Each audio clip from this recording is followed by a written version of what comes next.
मैं doctor Vinay Singh Yadav, associate professor, राजकीय महाविद्यालय बहरोड, अलवर, आपका इस कक्षा में स्वागत करता हूं, अभिनंदन करता हूं। और हम पढ़ रहे थे पाश्चात्य राजनीतिक विचारों के विभिन्न विचार। उसमें बीए थर्ड ईयर के विद्यार्थियों के लिए एक और महत्वपूर्ण विचारक हैं हेरोल्ड जे लास्की, और इनके परीक्षा की दृष्टि से जो प्रश्न बनते हैं हेरोल्ड लास्की पर, तो उसमें एक तो सिंपल ये पूछ लिया जाता है कि हेरोल्ड लास्की के प्रमुख राजनीतिक विचारों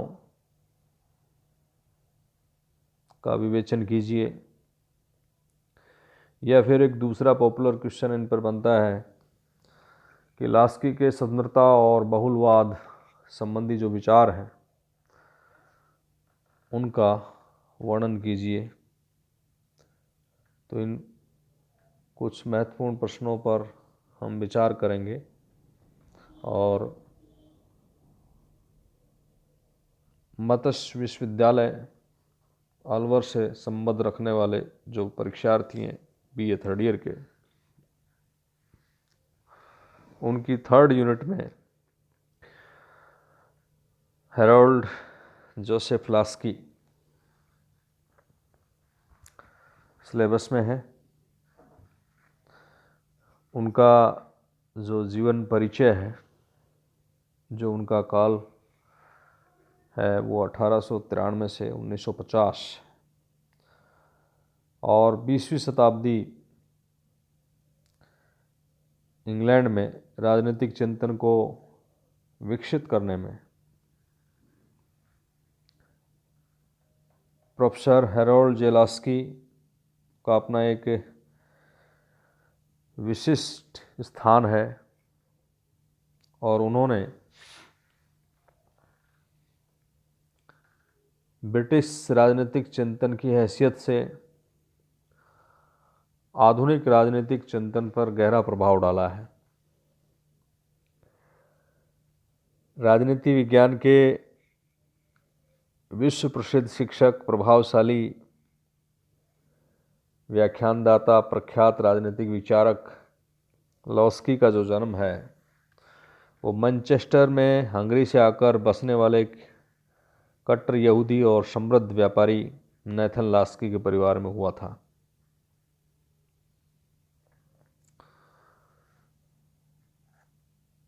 इक्कीस वर्ष की आयु में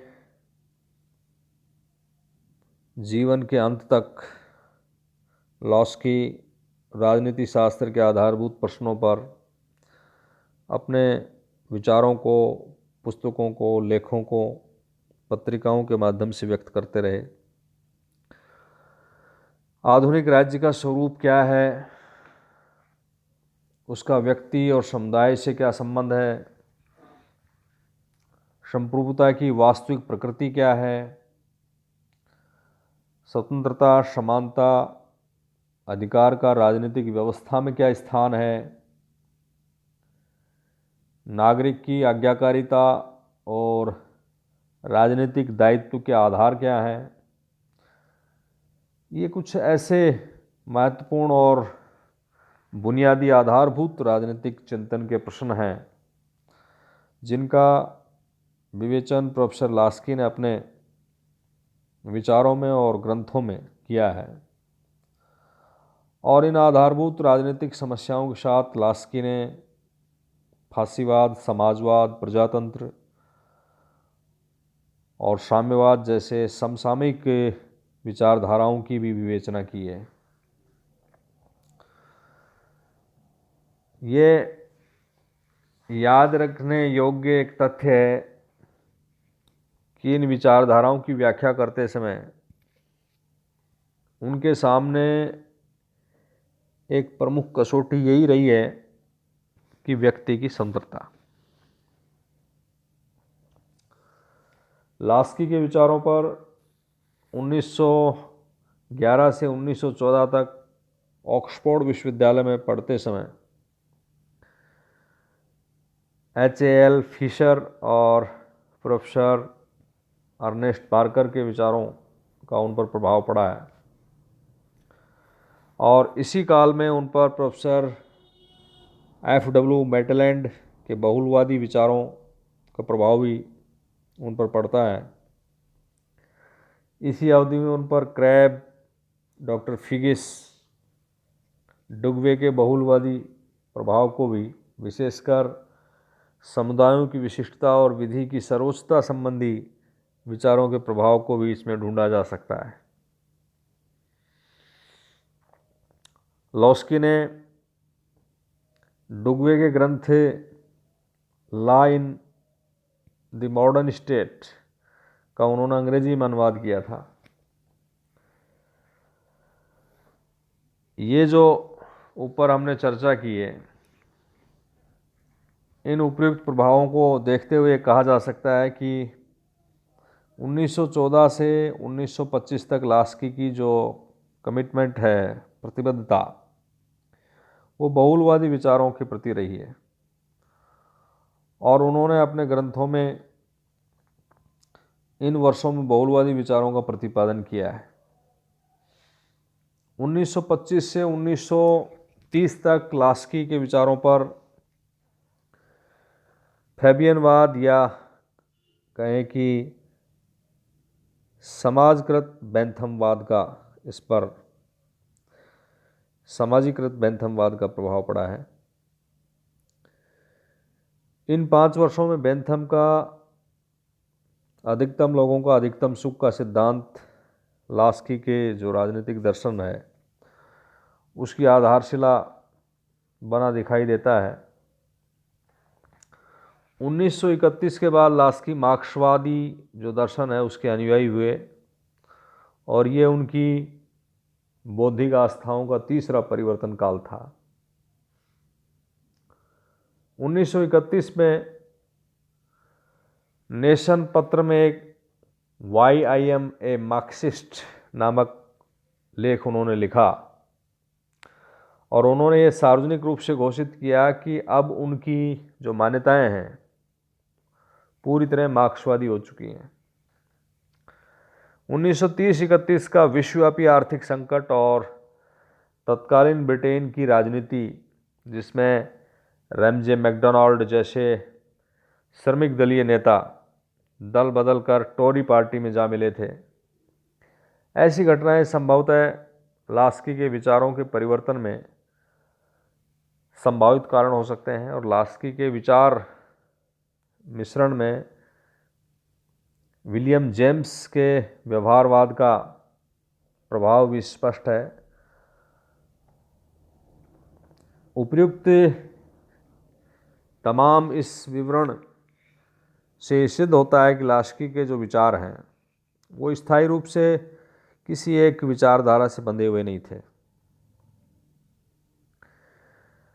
अपितु उनमें सदैव एक संक्रमण रहा है। और ये ध्यान देने योग्य बात यह है कि इस वैचारिक परिवर्तन के होने पर भी उनके विचारों का जो केंद्र बिंदु है वो व्यक्ति, उसके अधिकार, उसका असीम नैतिक और भौतिक विकास और उसके लिए जो खास जीवनदायिनी स्वतंत्रता रहा है। लॉस्की की जो ये विचार हैं व्यक्ति की स्वतंत्रता के प्रति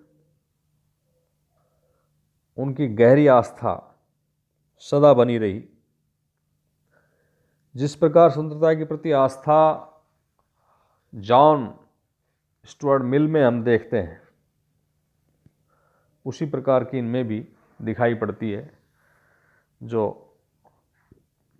पहले के लेक्चर में हमने मिल के विचारों पर काफ़ी विस्तार से बात की है। लॉस्की ने काफ़ी महत्वपूर्ण ग्रंथ लिखे हैं, उनमें पॉपुलर कुछ हैं जिसमें है ए ग्रामर ऑफ पॉलिटिक्स, जो उन्होंने 1925 में लिखी। इसके अलावा authority in the modern state, liberty in the modern state, communism, studies in the problem of sovereignty, foundation of sovereignty. इसके अलावा Marx and today,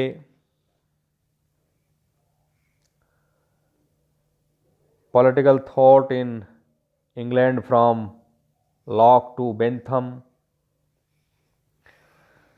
parliamentary government in England तथा अमेरिकन प्रेसिडेंसी। ये काफ़ी महत्वपूर्ण ग्रंथ लिखे गए हैं। इन ग्रंथों की सूची से हम ये कल्पना कर सकते हैं कि लास्की के चिंतन और लेखन का दायरा कितना विस्तारित था, विशद था। इन ग्रंथों में लास्की ने आधुनिक राज्य और उससे जुड़ी हुई जो विविध समस्याएं हैं उनका उन्होंने इसमें विवेचन किया है।